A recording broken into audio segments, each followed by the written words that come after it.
ನಮ್ಮ ತುಳುನಾಡು ಸಂಸ್ಕೃತಿಯ ನೆಲೆಬೀಡು. ಅದೆಷ್ಟೋ ಪುಣ್ಯ ಕ್ಷೇತ್ರ ಇರುವಂತಹ ಪುಣ್ಯ ಭೂಮಿ. ಇಂತಹ ಪುಣ್ಯ ಕ್ಷೇತ್ರಗಳ ಪೈಕಿ ಇತಿಹಾಸ ಪ್ರಸಿದ್ಧ ಊರ್ವಶ್ರೀ ಮಾರಿಯಮ್ಮ ದೇವಸ್ಥಾನ ಕೂಡ ಒಂದು. ಇತ್ತೀಚೆಗೆ ಇಲ್ಲಿ ಅಶ್ವತ್ಥ ಉಪನಯನ ಹಾಗೂ ಅಶ್ವತ್ಥನಾರಾಯಣ ಕಲ್ಯಾಣೋತ್ಸವ ಬಹಳ ವಿಜೃಂಭಣೆಯಿಂದ ನಡೆಯಿತು. ಹಾಗಾದ್ರೆ ಈ ಕ್ಷೇತ್ರದ ಮಹಿಮೆ ಏನು? ಇದೇ ಹೊತ್ತಿನ ವಿಶೇಷ ದೈವದೇವರು. ನಾನು ಕವಿತಾ ಮಾಣಿ.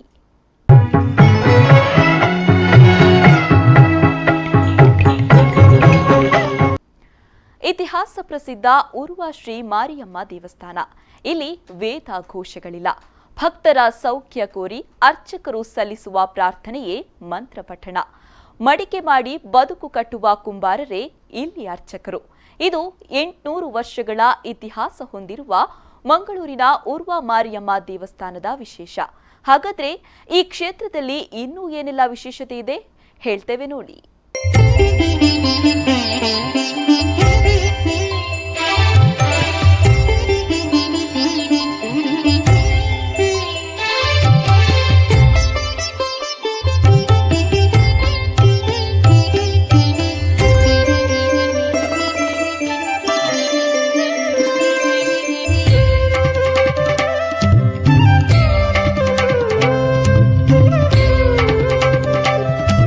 ಮಾರಿಯಮ್ಮನನ್ನ ಮೊಗವೀರರು ಮತ್ಸ್ಯಾದಿ ದೇವತೆಯದ್ದೇ ನಂಬಿದ್ದಾರೆ.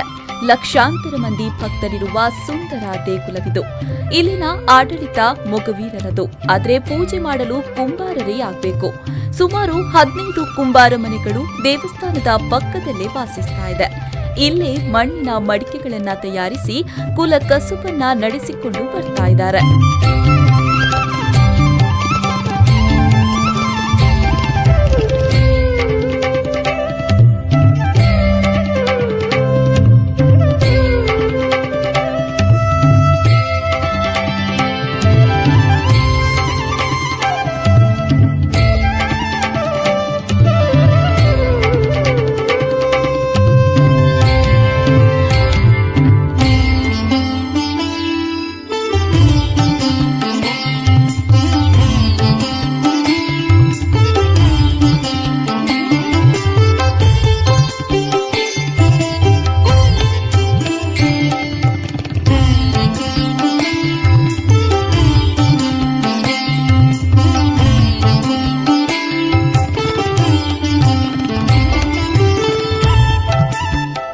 ಮಾರಿಯಮ್ಮನಿಗೆ ನಿತ್ಯ ಬೆಳಗ್ಗೆ 7 ಗಂಟೆಗೆ ಹಾಲು, ಎಳನೀರು, ಪಂಚಾಮೃತ ಅಭಿಷೇಕ, ಆರತಿ ಬೆಳಗಿದ್ರೆ ಮಧ್ಯಾಹ್ನ 12ರಿಂದ ಅನ್ನ ನೈವೇದ್ಯ ಸಮರ್ಪಿಸಿ ಮಹಾಪೂಜೆ ನೆರವೇರಿಸುತ್ತಾರೆ.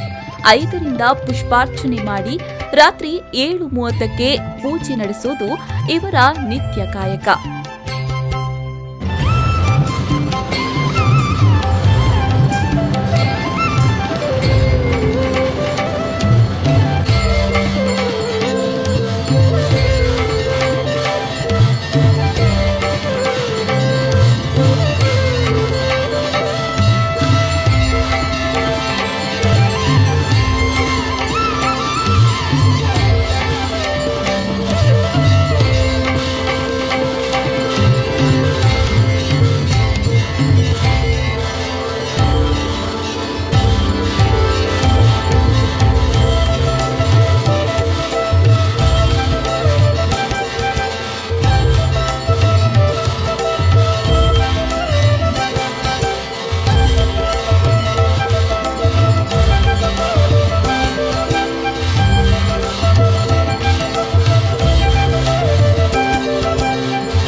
ವಿಶೇಷ ದಿನಗಳಲ್ಲೂ ಪೂಜೆ, ಬಗೆ ಬಗೆಯ ನೈವೇದ್ಯ ತಯಾರಿಸುವ ಹೊಣೆ ಕೂಡ ಇವರದೇ.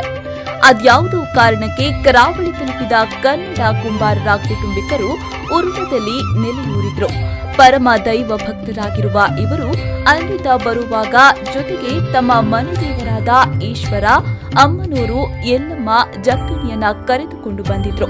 ಆದರೆ ಬಡತನದಿಂದಾಗಿ ಮನೆಯೊಳಗೆ ನೈವೇದ್ಯ ಇಟ್ಟು ಪೂಜೆ ಮಾಡೋದು ಕಷ್ಟವಾಯಿತು. ಆಗ ಮನೆಯಿಂದ ಹೊರಗಿದ್ದ ಅಶ್ವತ್ಥ ಕಟ್ಟಿಯ ಮೇಲೆ ಆ ಶಕ್ತಿಗಳನ್ನ ತಂದಿರಿಸಿದ್ರು. ಕುಟುಂಬ ಪೂಜೆಯಿಂದ ಸರ್ವರ ಪೂಜೆಗೆ ಒಳಗಾಗಿಸಿದ್ರು. ಆದರೆ ಆರಾಧನಾ ವಿಧಾನಗಳನ್ನ ತಾವೇ ನಿರ್ವಹಿಸಿಕೊಂಡು ಬಂದ್ರು. ಕರಾವಳಿಯ ಮುಖವೀರ ಕುಟುಂಬದವರು ಘಟ್ಟ ಪ್ರದೇಶದಿಂದ ಊರಿಗೆ ಬಂದ ಸಂದರ್ಭ ಜೊತೆಗಿದ್ದ ಮಾರಿಯಮ್ಮನನ್ನ ಇದೇ ಕನ್ನಡ ಕುಂಬಾರರು ಅಶ್ವತ್ಥಕಟ್ಟೆಯಲ್ಲಿ ಆರಾಧಿಸ್ತಾ ಇದ್ದ ಇತರ ಶಕ್ತಿ ದೇವತೆಗಳ ಜೊತೆಗೆ ಕೂರಿಸಿದ್ರು. ಅದೇ ಕುಂಬಾರ ಅರ್ಚಕರ ಕೈಯಲ್ಲೇ ಪೂಜೆ ಮಾಡಿಸಿದ್ರು. ಮುಖವೀರ 7 ಪಟ್ಟಣದ ಮುಖವೀರರು ತಮ್ಮ ಮೀನುಗಾರಿಕೆ ವೃತ್ತಿಯನ್ನ ನಿರ್ವಿಘ್ನವಾಗಿ ಲಾಭದಾಯಕವಾಗಿ ನೆರವೇರಿಸಿಕೊಡು ಎಂದು ಪ್ರಾರ್ಥಿಸಿ ಕೆಲಸ ಆರಂಭಿಸಿದಾಗಲೆಲ್ಲ ತಮ್ಮ ಊಹೆಗೂ ಮೀರಿ ಲಾಭವಾದುದನ್ನ ಕಂಡು ನಂಬಿಕೆ ಗಟ್ಟಿಗೊಳ್ಳತೊಡಗಿತು. ಪ್ರತಿದಿನವೂ ಮೀನಿಗೆ ಹೋದ ತಂಡಗಳು ತಮ್ಮ ಗಳಿಕೆಯನ್ನ ವಿಭಾಗಿಸಿಕೊಳ್ಳುವಾಗ ಒಂದು ಪಾಲನ್ನ ಉರ್ವ ಮಾರಿಯಮ್ಮನಿಗೆ ತೆಗೆದಿರಿಸುವವರಿದ್ದಾರೆ.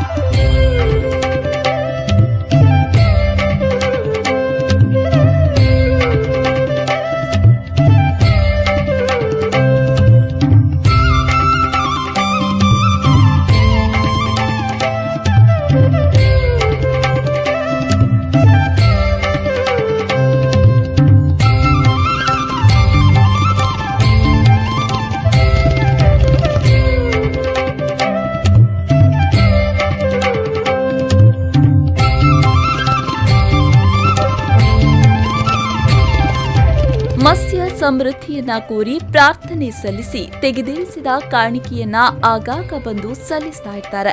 ಇಂಬು ಕೊಟ್ಟ ಈ ಶಕ್ತಿಗಳಿಗೆ ಗುಡಿಯನ್ನು ಕಟ್ಟಿಸುವ ಸಂಕಲ್ಪ ತೊಟ್ರು. ಅದೇ ಅಶ್ವತ್ಥಕಟ್ಟೆಗೆ ಅಭಿಮುಖವಾಗಿ ಗುಡಿಯನ್ನ ಕೂಡ ಕಟ್ಟಿದ್ರು. ಅಭಿವೃದ್ಧಿಗೊಳಿಸುತ್ತಲೇ ಬಂದ್ರು. ಇದೀಗ ಓರ್ವ ಮಾರಿಯಮ್ಮ ದೇವಸ್ಥಾನ ಮಂಗಳೂರಿನ ಪ್ರಮುಖ ದೇಗುಲಗಳಲ್ಲಿ ಒಂದಾಗಿ ವಿಜೃಂಭಿಸ್ತಾ ಇದೆ. ಮೊಗವೀರರ ಆಡಳಿತ ಮಂಡಳಿ ಪಾರಂಪರಿಕ ಅರ್ಚಕರನ್ನ ಸದಾ ಗೌರವದಿಂದ ನೋಡಿಕೊಂಡು ಬಂದಿದೆ. ಹೊರ ಆವರಣದಲ್ಲಿ ಇತ್ತೀಚಿನ ವರ್ಷಗಳಲ್ಲಿ ಪ್ರತಿಷ್ಠಾಪನೆಗೊಂಡ ಗಣಪತಿ ಸುಬ್ರಹ್ಮಣ್ಯ ನಾಗನಿಗೆ ಬ್ರಾಹ್ಮಣ ಅರ್ಚಕರು ಬೆಳಗ್ಗೆ ಸಂಜೆ ಪೂಜೆಯನ್ನ ಸಲ್ಲಿಸ್ತಾ ಇದ್ದಾರೆ.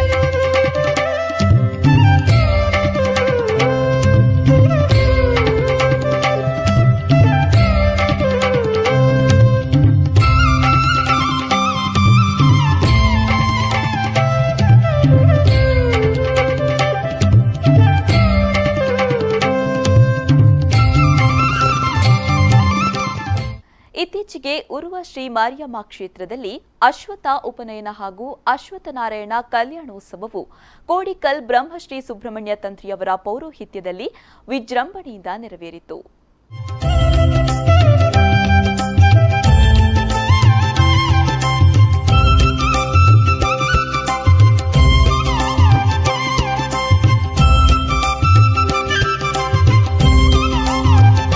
ಇತಿಹಾಸ ಪ್ರಸಿದ್ಧ ಉರ್ವ ಶ್ರೀ ಮಾರಿಯಮ್ಮ ದೇವಸ್ಥಾನದಲ್ಲಿ ಅಶ್ವತ್ಥ ಉಪನಯನ ಹಾಗೂ ಅಶ್ವತ್ಥನಾರಾಯಣ ಕಲ್ಯಾಣೋತ್ಸವವು ಕೋಡಿಕಲ್ ಬ್ರಹ್ಮಶ್ರೀ ಸುಬ್ರಹ್ಮಣ್ಯ ತಂತ್ರಿಯವರ ಪೌರೋಹಿತ್ಯದಲ್ಲಿ ಅದ್ಧೂರಿಯಾಗಿ ನಡೆಯಿತು. ಮೂಲತೋ ಬ್ರಹ್ಮರೂಪಾಯ ಮಧ್ಯತೋ ವಿಷ್ಣುರೂಪಿಣಿ ಅಗ್ರತೋ ಶಿವರೂಪಾಯ ವೃಕ್ಷ ರಾಜಯತೆ ನಮಃ ಎಂಬಂತೆ ದೇವತೆಗಳ ಸಾನ್ನಿಧ್ಯವಿರುವಂತಹ ನವೀಕರಣಗೊಂಡ ಅಶ್ವತ್ಥ ವೃಕ್ಷಕ್ಕೆ ವಿಧಿವಿಧಾನಗಳ ಪ್ರಕಾರವಾಗಿ ಪ್ರಾತಃ ಕಾಲ 6:55 ಶುಭ ಮುಹೂರ್ತದಲ್ಲಿ ಮೊದಲಾಗಿ ಅಶ್ವತ್ಥ ಉಪನಯನ ಕಾರ್ಯಕ್ರಮ ನೆರವೇರಿತು. ಬಳಿಕ ಅಶ್ವತ್ಥ ವೃಕ್ಷ ಸನ್ನಿಧಿಯಲ್ಲಿ ಕಲಶಾಭಿಷೇಕ, ಶ್ರೀದೇವಿಗೆ ಕಲಶಾಭಿಷೇಕ ಕಾರ್ಯಕ್ರಮ ನೆರವೇರಿತು. ಬಳಿಕ ಉಪನಯನ ಸಂಸ್ಕಾರ, ಧಾರ್ಮಿಕ ಕಾರ್ಯಗಳನ್ನು ನಡೆಸಲಾಯಿತು.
ಕನ್ಯಾ ದೀಪಣದ ಮೂಲಕ ಅಭಿಜಿತ್ ಲಗ್ನ ಸುಮುಹೂರ್ತದಲ್ಲಿ ನೂತನವಾಗಿ ನಿರ್ಮಿಸಿದ ಅಶ್ವತ್ಥ ವೃಕ್ಷಕ್ಕೆ ಅಶ್ವತ್ಥ ನಾರಾಯಣ ಕಲ್ಯಾಣೋತ್ಸವ ಕಾರ್ಯಕ್ರಮವು ಅದ್ಧೂರಿಯಾಗಿ ನಡೆಯಿತು. ಈ ವೇಳೆ ವಿಶೇಷವಾಗಿ ದೇವಸ್ಥಾನದಲ್ಲಿ ಅನೇಕ ಧಾರ್ಮಿಕ ಕಾರ್ಯಕ್ರಮಗಳ ಜೊತೆಗೆ ದೇವಿಗೆ ವಿಶೇಷವಾಗಿ ಕಲಶಾಭಿಷೇಕ, ಮಹಾಪೂಜೆ ಕಾರ್ಯಕ್ರಮಗಳು ಸಂಪನ್ನಗೊಂಡಿತು. ಈ ಹೊತ್ತಿನಲ್ಲಿ ನಾವು ನಮ್ಮೆಲ್ಲರ ಪಾಪಕರ್ಮಗಳು, ದೋಷಕರ್ಮಗಳು, ದೋಷಗುಣಗಳು, ದೋಷ ಭಾವನೆಗಳು, ದರಿದ್ರಗಳು, ದುಃಖಗಳು, ಎಲ್ಲ ಜನ್ಮಾಂತರದ ಕರ್ಮದೋಷಗಳ ನಿವಾರಣೆಗೆ ಈ ಪುಣ್ಯಕಾಲದಲ್ಲಿ ನಾವು ನಿಂಬಕನ್ಯಾ ಎಂಬಂತಹ ಕಾಶ್ಯಪ ಗೋತ್ರದ ಒಂದು ಕನ್ಯೆ, ವೃಕ್ಷರೂಪದ ಕನ್ಯೆ, ವಿಶ್ವಾಮಿತ್ರ ಗೋತ್ರದ ಪರಂಪರೆಯಿಂದ ಬಂದಂತಹ ಅಶ್ವತ್ಥನಾರಾಯಣ ಎಂಬಂತಹ ದೇವರ ಸನ್ನಿಧಾನಕ್ಕೆ ಕನ್ಯಾದಾನವನ್ನು ಈಗ ಮಾಡಲಿಕ್ಕೆ ಪ್ರಾರಂಭ ಮಾಡುತ್ತೇವೆ.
ಇದೆಲ್ಲ ಇದರ ಪುಣ್ಯ ಎಷ್ಟು ಅಂತ ಗೊತ್ತಿಲ್ಲ. ಯಾಕಂದ್ರೆ ಹೇಳಿದ್ರೆ ದೇವರ ಅನುಗ್ರಹ ಎಂಬಂತಹ ಒಂದು ಪುಣ್ಯ ಎಷ್ಟು ಯಾರಿಗೂ ಗೊತ್ತಿಲ್ಲ.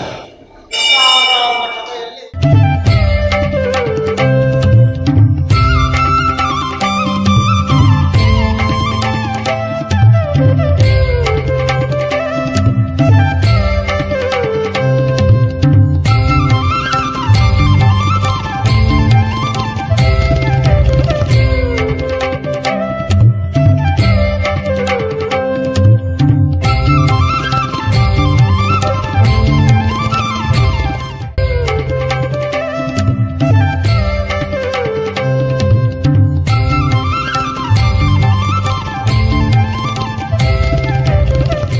ಈ ವೇಳೆ ಮಂಗಳೂರು ಏಳುಪಡ್ನ ಮೊಗವೀರ ಸಂಯುಕ್ತ ಸಭಾದ ಅಧ್ಯಕ್ಷರಾದ ಯಶವಂತ ಪಿ ಮೆಂಡನ್ ಮಾತನಾಡಿ, ಉರ್ವ ಶ್ರೀ ಮಾರಿಯಮ್ಮ ದೇವಸ್ಥಾನದಲ್ಲಿ ವರ್ಷಪೂರ್ತಿ ಅನೇಕ ಧಾರ್ಮಿಕ ಕಾರ್ಯಕ್ರಮಗಳು ನಡೆಯುತ್ತೆ.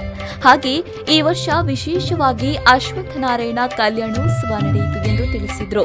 ಉರ್ವ ಶ್ರೀ ಮಾರಿಯಮ್ಮ ಕ್ಷೇತ್ರದಲ್ಲಿ ವರ್ಷದಲ್ಲಿ ನವರಾತ್ರಿ ಉತ್ಸವ ಹಾಗೆಯೇ ವರ್ಷಾವಧಿ ಮಹಾಪೂಜೆ ಅನ್ನುವಂಥದ್ದು ಎಲ್ಲರಿಗೂ ಕೂಡ ಗೊತ್ತಿರುವಂಥದ್ದು. ಆದರೆ ಈ ಸಾರಿ ವಿಶೇಷವಾಗಿ ತಂತ್ರಿವರ್ಗದವರು ಕೂಡ ಅವರ ನೆನಪಿನಲ್ಲಿ ಇಲ್ಲ ಅನ್ನುವಂಥ ಒಂದು ಮಾತನ್ನು ಹೇಳಿದ್ದರು ಪ್ರಾರ್ಥನೆಯಲ್ಲಿ. ಅಶ್ವತ್ಥ ನಾರಾಯಣ ಕಲ್ಯಾಣೋತ್ಸವ ಅನ್ನುವಂಥದ್ದು ಉರ್ವ ಮಾರಿಯಮ್ಮ ಕ್ಷೇತ್ರದ ಮಂಗಳೂರು ನಗರದಲ್ಲಿ, ಈ ಉರ್ವ ಮಾರಿಯಮ್ಮ ಕ್ಷೇತ್ರದಲ್ಲಿ ಇವತ್ತು ಭಾರಿ ವಿಜೃಂಭಣೆಯಿಂದ ಎಲ್ಲ ಧರ್ಮ, ಎಲ್ಲ ಜಾತಿಯನ್ನು ಮೀರಿ ಎಲ್ಲ ವರ್ಗದವರು ಇಲ್ಲಿ ಸೇರಿ ಭಾರಿ ಒಳ್ಳೆಯ ರೀತಿಯಲ್ಲಿ ಕೋಡಿಕಾಲ್ ಸುಬ್ರಹ್ಮಣ್ಯ ತಂತ್ರಿಯವರ ನೇತೃತ್ವದಲ್ಲಿ ಭಾರಿ ವಿಜೃಂಭಣೆಯಿಂದ ನೆರವೇರಿದೆ. ನಿನ್ನೆ ಆಶ್ಲೇಷ ಪೂಜೆ, ಹೋಮ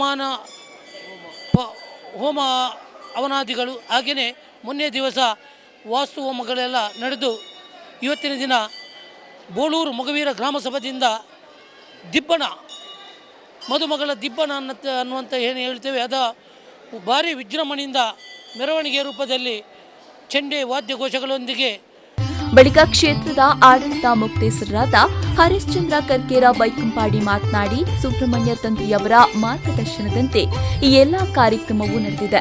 ಕಹಿಬೇವು ಮತ್ತು ನೆಲ್ಲಿ ಮರಗಳ ಜೊತೆಗೆ ಧಾರೆ ಎರೆದು ಮಾಂಗಲ್ಯ ಸೂತ್ರವನ್ನ ಕಟ್ಟುವ ಕಾರ್ಯಕ್ರಮ ನಡೆಯಿತು ಎಂದರು.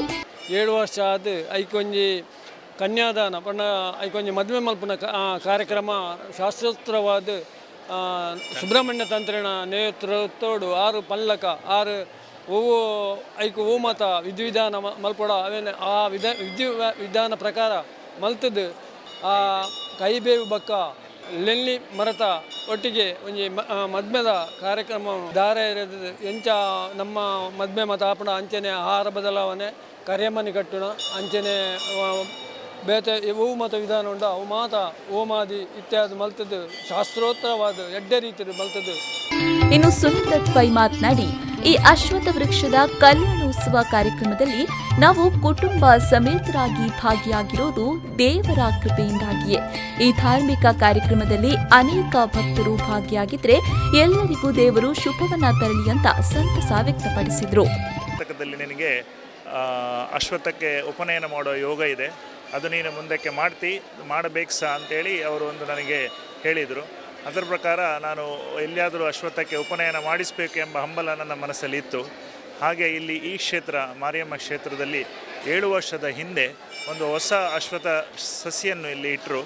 ಆಗ ನಾನು ದೇವಸ್ಥಾನದಲ್ಲಿ ಆಡಳಿತ ಮುಕ್ತೇಸರಲ್ಲಿ ಒಂದು ಲೆಟ್ರ್ ಕೊಟ್ಟೆ, ಇಲ್ಲಿ ಮುಂದಕ್ಕೆ ನೀವು 1000 ಎಲೆಯಾಗಿ ಅದಕ್ಕೆ ಉಪನಯನ ಮಾಡುವಾಗ ನನಗೆ ಒಂದು ಅವಕಾಶ ಕೊಟ್ಟಲ್ಲಿ ನಾನು ನಿಮಗೆ ಅಭಾರಿಯಾಗಿ ಇರುತ್ತೇನೆ ಅಂತೇಳಿ ಒಂದು ಲೆಟ್ರ್ ಕೊಟ್ಟಿದ್ದೆ. ಅದಕ್ಕೆ ತಕ್ಕವಾಗಿ ಒಂದು 15 ದಿವಸ ಮುಂಚೆ ನನಗೆ ಆಡಳಿತ ಮುಕ್ತೇಸರು ಕರೆದ್ರು. ಅದಕ್ಕೆ ಸೇವಾ ಕಾಣಿಕೆಯನ್ನು ನನ್ನ ಎಷ್ಟು ಉಂಟು ಅಷ್ಟನ್ನು ನಾನು ಅದನ್ನು ಕೊಟ್ಟು ಇದರಲ್ಲಿ ಭಾಗಿಯಾಗಿದ್ದೇನೆ. ನಾನು ಆ ಆಡಳಿತ ಮುಕ್ತೇಸರಿಗೆ ತುಂಬ ಶಿರಋಣಿಯಾಗಿದ್ದೇನೆ ಮೊದಲಾಗಿ.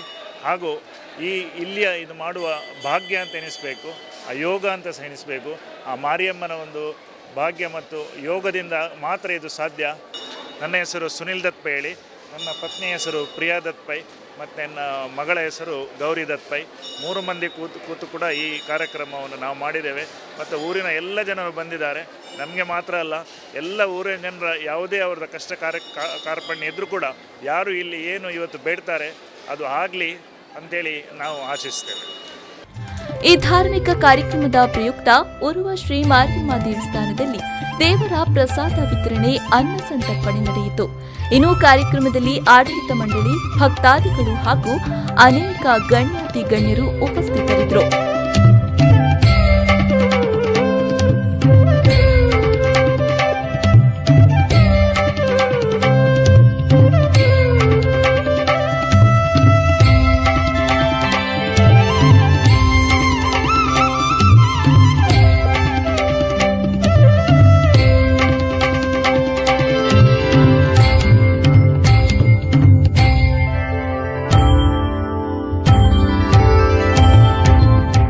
ನೋಡಿದ್ರಲ್ವಾ ವೀಕ್ಷಕರೇ, ಇದು ಇತಿಹಾಸ ಪ್ರಸಿದ್ಧ ಉರುವ ಶ್ರೀ ಮಾರಿಯಮ್ಮ ಗುಡಿಯಲ್ಲಿ ನಡೆದ ಅಶ್ವತ್ಥ ಉಪನಯನ ಹಾಗೂ ಅಶ್ವತ್ಥನಾರಾಯಣ ಕಲ್ಯಾಣೋತ್ಸವದ ಸಂಭ್ರಮ. ನೀವು ಈ ಕ್ಷೇತ್ರಕ್ಕೆ ಭೇಟಿ ನೀಡಿ ಶ್ರೀದೇವಿಯ ಕೃಪೆಗೆ ಪಾತ್ರರಾಗಿ ಅಂತ ಹೇಳ್ತಾ ಇದಾಗಿತ್ತು ಈ ಹೊತ್ತಿನ ವಿಶೇಷ. ನಿರಂತರ ಸುದ್ದಿ, ಮಾಹಿತಿ, ಮನೋರಂಜನೆಗಾಗಿ ನೋಡ್ತಾ ಇರಿ ವಿ4 ನ್ಯೂಸ್. ಮುನ್ನುಡಿ ಮುನ್ನಡೆಗಾಗಿ.